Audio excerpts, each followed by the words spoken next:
अस्सलाम वालेकुम everyone, I hope you all are doing well. आप खैरियत से होंगे।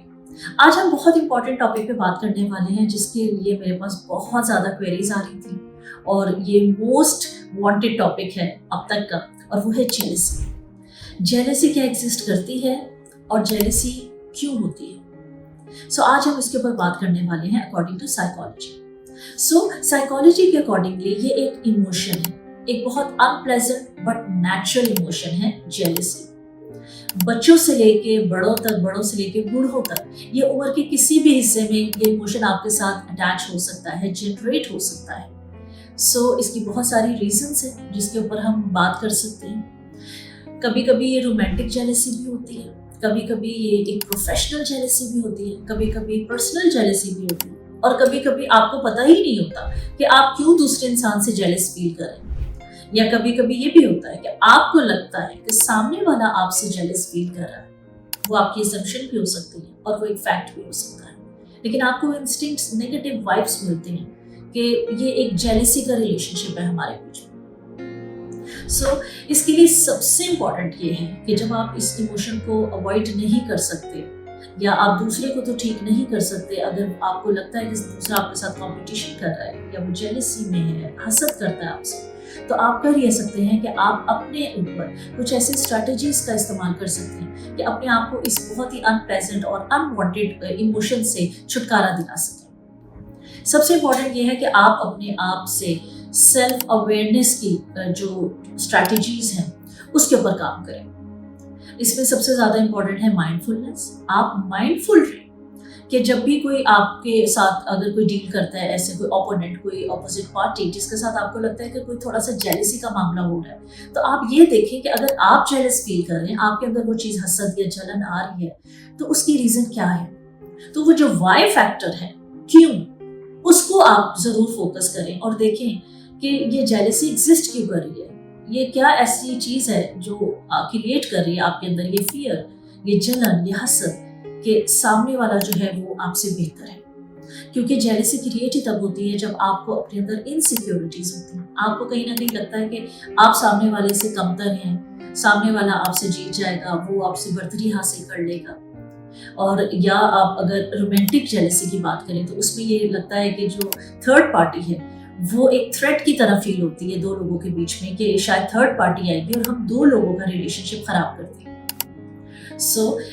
प्रोफेशनल जेलसी की हम बात करें तो उसमें भी यही होता है कि कहीं बॉस की नज़र ज़्यादा एक कलीग पे ना पड़ जाए, कहीं वो उसको प्रमोशंस ना दे दें, उसको ज़्यादा इंसेंटिव्स ना मिल जाए खास किसी पर्टिकुलर कलीग को, तो आप उससे थोड़ा सा कतराने लगते हैं, थोड़ा सा कहीं ना कहीं कॉन्शियसली, सबकॉन्शियसली जेलसी या हसद का शिकार हो जाते हैं।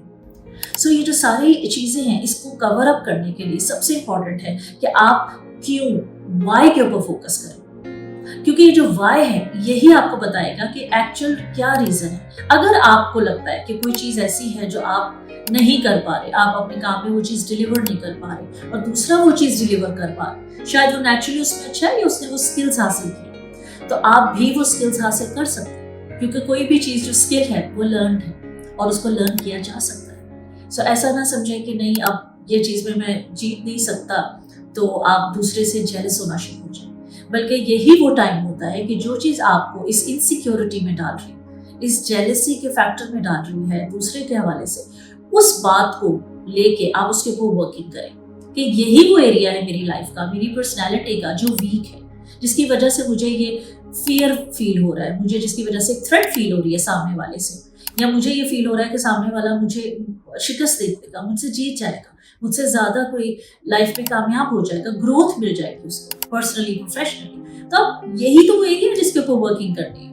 यही तो वो टाइम है जब अपने ऊपर रिफ्लेक्शन आपने करनी है, अपने बिहेवियर को रिफ्लेक्ट करें, अपने ऊपर तो नजर डालें कि क्या वो चीज़ है जिसकी वजह से आपको इस इतने अजीब से और अनप्लेजेंट इमोशन का सामना करना पड़ रहा है। क्योंकि जेलसी वो इमोशन है जिससे आप दूसरे को तकलीफ नहीं देते, बल्कि आप अपने आप को तकलीफ देते हैं और आप एक घुटन का शिकार रहते हैं, दबी दबी पर्सनैलिटी रहती है, आपकी बात में वो कॉन्फिडेंस नहीं रहता। आप अगर स्माइल करना चाहें, अच्छी पर्सनैलिटी का इजहार करना चाहें, अच्छा जेस्चर दिखाना चाहें, तो वो आपसे नहीं होता, बिकॉज आप कहीं ना कहीं अंदर ही अंदर किसी बात को लेके घोड़ रहे हैं। आप अंदर ही अंदर किसी चीज को, अपने इमोशंस को सप्रेस कर रहे हैं, होल्ड किए हुए हैं। सो बेहतर ये है कि आप सबसे पहले तो सेल्फ रिफ्लेक्शन की तरफ जाएं, देखें रीजन क्या है और एग्जैक्टली उस एरिया पे काम करें जो आपको अंदर से एक आवाज आएगी कि ये एरिया है जो मैं, जिसकी वजह से सामने वाले को अपने लिए थ्रेट समझता हूँ। उसके ऊपर काम करते हुए आप अपने कॉन्फिडेंस को बूस्ट कर सकते हैं। जब आपका कॉन्फिडेंस अच्छा होगा, आपकी सेल्फ एस्टीम बूस्ट होगी, तो आपको अपना बहुत कंप्लीट लगेगा। आपको ऐसा नहीं लगेगा कि आप किसी से कम हैं या कोई आपको आप पे बढ़तरी हासिल कर सकता है, क्योंकि आपको लगेगा कि मेरे पास वो सारे स्किल्स हैं, मेरे पास वो सारे अपॉर्चुनिटीज़ हैं, रिसोर्सेज हैं, मैं एक कंप्लीट इंसान हूँ और मैं किसी तरह से भी किसी से कमतर नहीं। हाँ, अगर कोई चीज़ मुझे दूसरे में बेहतर नज़र आती है तो आप उसमें रश कर सकते हैं, आप उस पर अप्रिशिएट करते हुए उस चीज़ को लर्न कर सकते हैं कि हाँ, ये वो चीज़ है जो मुझे दूसरे की वजह से समझ आए कि मुझे ये लर्न करनी, इस एरिया पे काम करना है। तो आप इस हर काम को कॉन्फिडेंटली आगे बढ़ सकते हैं। अपनी सेल्फ एस्टीम को लो किए बगैर भी आप दूसरे से लर्न करते हुए, उस बात पे रश करते हुए, उस बात को एडमायर करते हुए आप सीख सकते हैं। ठीक है, ये पॉजिटिव और हेल्दी वे है कि किस तरह से आप अपनी जेलसी को यूटिलाइज कर सकते हैं अपने आप को इम्प्रूव करने के लिए। इसके अलावा आप बिल्कुल माइंडफुलनेस की एक्सरसाइजेस कर सकते हैं, बिकॉज अकॉर्डिंग टू साइकोलॉजी जब आप माइंडफुल रहते हैं कि आपका जो इमोशन है, नेगेटिव इमोशन, वो कब जनरेट हुआ, कैसे जनरेट हुआ, किसकी वजह से आप जेलस फील कर रहे हैं, किन बातों पे आप जेलस फील कर रहे हैं, तो वो माइंडफुलनेस आपको बहुत इम्प्रूव करती है।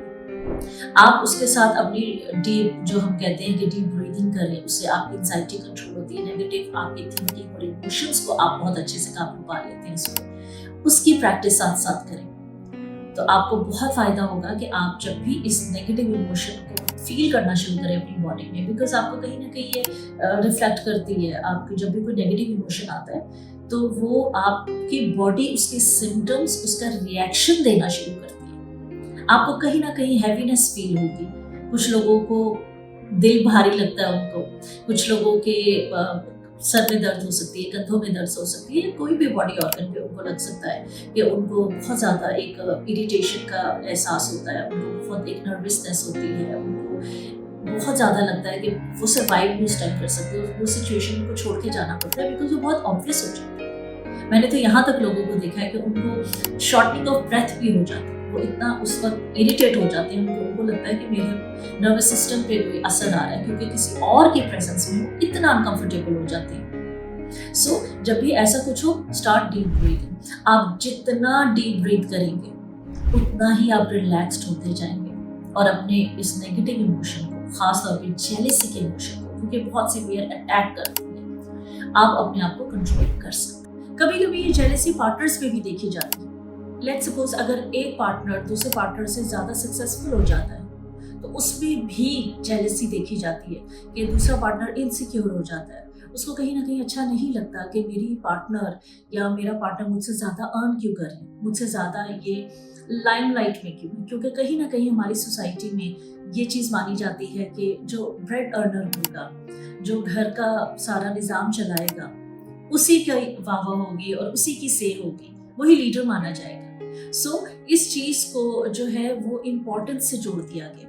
कि जो भी ज़्यादा कमाएगा वो ज़्यादा इम्पोर्टेंट है घर में। तो इसकी वजह से जो है वो फैमिलीज में भी बहुत डिस्प्यूट होता है, जेलसी आती है कि कोई ज़्यादा अगर अर्न कर रहा है, और पार्टनर्स में भी बहुत ज़्यादा होता है कि अगर वो कोई सक्सेसफुल, अगर एक का करियर ज़्यादा हो गया या वो ज़्यादा अर्न करना शुरू कर दे तो दूसरे पार्टनर को कहीं ना कहीं एक इनसिक्योरिटी फील होती है, उसको जेलसी होती है कि ये ठीक है, कामयाब हो, आगे बढ़े, मुझसे ज़्यादा नहीं हो। सो उसके लिए भी इम्पॉर्टेंट है कि आप ओपन कम्युनिकेशंस करें। पार्टनर्स के लिए बहुत इंपॉर्टेंट है कि वो ओपन कम्युनिकेशन करें जिसमें ट्रस्ट हो एक दूसरे पे, और वो बात कर सकें कि मुझे ये चीज़ फील हो रही है जिसकी वजह से मेरे अंदर ये जेलसी या इनसिक्योरिटी का एलिमेंट आ रहा है, मुझे लग रहा है हमारा रिश्ता इससे ख़राब हो सकता है, या शायद मेरे पे से तुम्हारा ध्यान हट जाए, इम्पोर्टेंस की जो बात है वो सब आप ज़रूर शेयर करें। अपने पार्टनर को ज़रूर इस बात के बारे में बताएं, अपने इमोशंस को वैलिडेट करें, और ये ओपन कम्युनिकेशन में साफ